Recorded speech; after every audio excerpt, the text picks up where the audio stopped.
Nothing to see here, folks. Just your typical pride parade getting completely disrupted and blocked by pro-Palestinian protesters. It's just another day in the disintegrating lunacy of the woke left, and we're going to see how more and more corporations and how most of the planet are indeed increasingly turning their backs on the world of wokeness and instead embracing traditionalist values. Hey gang, it's me, Dr. Steve, your Patriot Professor, here to help you stay sane in these insane times. So make sure to smack that bell and subscribe button. You know what else I want you to do? I want you to click on that link below and finally make the move to get in on the growing world of gold. Have you been paying attention to what central banks around the world are doing? They're gobbling up gold like never before. That's why the price of gold is expected to continue to climb. Because when all is said and done, more and more nations are turning back to the timeless value of gold and silver. So that's why we have as one of our wonderful friends and sponsors, the amazing company Goldco, because they're patriots just like us who want to help you and guide you into getting into precious metals completely tax-free and penalty-free. In fact, if you click on that link below right now, you can get your very own absolutely free gold and silver kit. It's an amazing free resource that shows you step by step how to get into precious metals, even if your money's still in a retirement account like an IRA or a 401k. And just to show you how awesome the patriots over at Goldco are, the best part is you may actually already qualify to get up to $10,000 in free silver.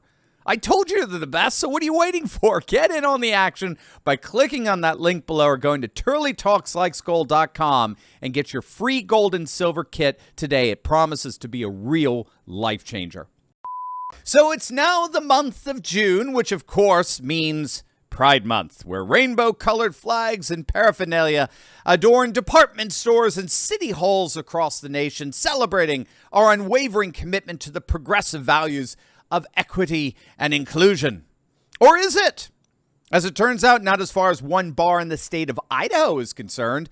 Old State Saloon in the town of Eagle, just outside of Boise, has officially declared the month of June Heterosexual Awesomeness Month and will provide free beer and discounts solely to straight people. No, this is not a joke. Old State Saloon announced they wanted to celebrate heterosexuals because without them, quote, none of us would be here. Which, of course, is precisely what every single generation before ours throughout the history of time always recognized. Even in ancient Greece, where homosexual relationships were completely socially acceptable. It was often a relationship, if you could believe it, between a teacher and his young student. It was a relationship called synusia. But even with that widespread acceptance, the ancients never equated same-sex relationships with family or marriage, because they recognized that family and marriage was the bedrock of human civilization. And if you mess particularly with the procreative significance of that institution, you mess with the very future of human civilization. So this Idaho bar, ironically, is actually making an observation that is explicitly thousands of years old. But regardless, the obvious pushback against Pride Month in Idaho is actually becoming more and more par for the course among corporations and countries that appear to be turning their backs on all of this woke activism. What's so interesting here is that we're starting to get some scholarship on wokeness and its backlash. The University of London scholar Eric Kaufman is doing a lot of work in this. What we have to understand is that gay rights today is inextricably linked to what Kaufman calls cultural socialism, okay? It's what we more commonly know as wokeness. And the basic framework for cultural socialism is twofold. First, cultural socialists believe that historically marginalized groups, marginalized because of their race, their gender, their sexuality, have to have equal outcomes in order for our society to be considered just and equitable. So whether that's money, power, affluence, career, marriage, whatever, equity needs to be the overall concern for a just society. And secondly, what's key here for cultural socialism is the belief that those who have been marginalized and oppressed have been excluded not by an economic system, as the Marxists of old would argue, but rather by cultural norms and narratives and symbols. So the words we use, the way we teach history in our schools, the way we name buildings, the way we organize our calendar or the holidays we celebrate. These are all subtle means by which we intentionally or unintentionally discriminate against and disenfranchise these groups. And justice requires that we redefine things like our calendar, like the month of June, to include these otherwise disenfranchised groups. Now, the problem, the concern here is that cultural socialism or wokeness ends up sanctifying, it makes sacred these historically marginalized groups, these racial, gender, sexual identity groups, which in turn forms a new kind of caste system that scholars such as Joel Kotkin refer to as neo-feudalism, where these sanctified groups are given special rights and privileges, whereas the offending or historically oppressing groups, namely white heterosexual men, are subject to incessant stigmatization, being constantly accused of racism, patriarchy, all kinds of phobia. So today, disparaging and derogatory things are openly said about, say, white Christian men that could not possibly be said openly about any other identity group.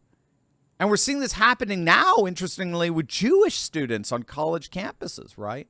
And so inexorably, cultural socialism doesn't solve discrimination or oppression. It simply inverts it and replaces one exclusionary caste system with another, and is thereby guilty of perpetuating the very injustice it purportedly resolves.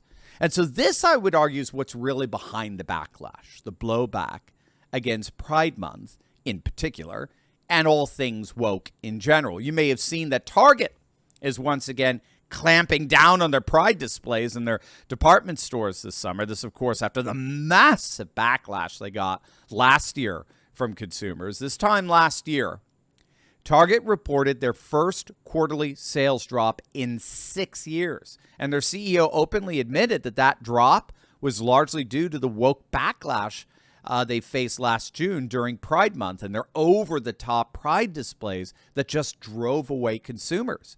A conservative rapper by the name of Forgiato, I know many of you know him, knocked off Taylor Swift at the time from the #1 spot of the most downloaded iTunes song called Boycott Target, which sang about the insane pride displays that they were setting up in their stores. And as you could see, the consumer backlash was just massive. Target suffered a massive loss in market valuation. They lost a stunning $10 billion over the course of 10 days. $10 billion in 10 days.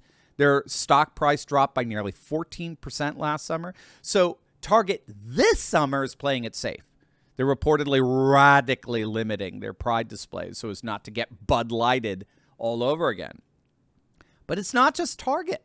It's being widely reported that corporations are very nervous when it comes to Pride Month and how much they're willing to promote it, given what's happened to Target, to Bud Light, to Disney, to Netflix, all of which have been suffering from the backlash, what's known as consumer politics, where more and more people are in effect voting with their wallets, right? As corporate America gets increasingly infected by the woke mind virus, more and more consumers want nothing to do with their products or services precisely because we know that our purchases are funding ideological absurdities that run diametrically counter to our conservative values. And so what's happened to Target and Bud Light, Netflix, Disney, number of other major corporations is they're beginning to see a significant portion of their customer base and to enter into a permanent boycott mode.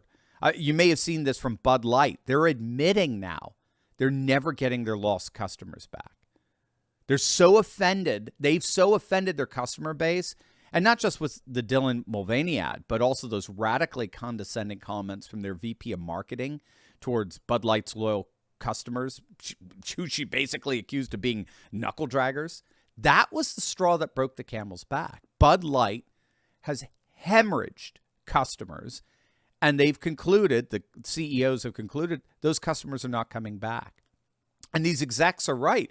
In the age of consumer politics, more and more customers are voting with their dollars. And so corporations are right to be nervous about Pride Month because more and more consumers want their favored brands to actually celebrate traditional America.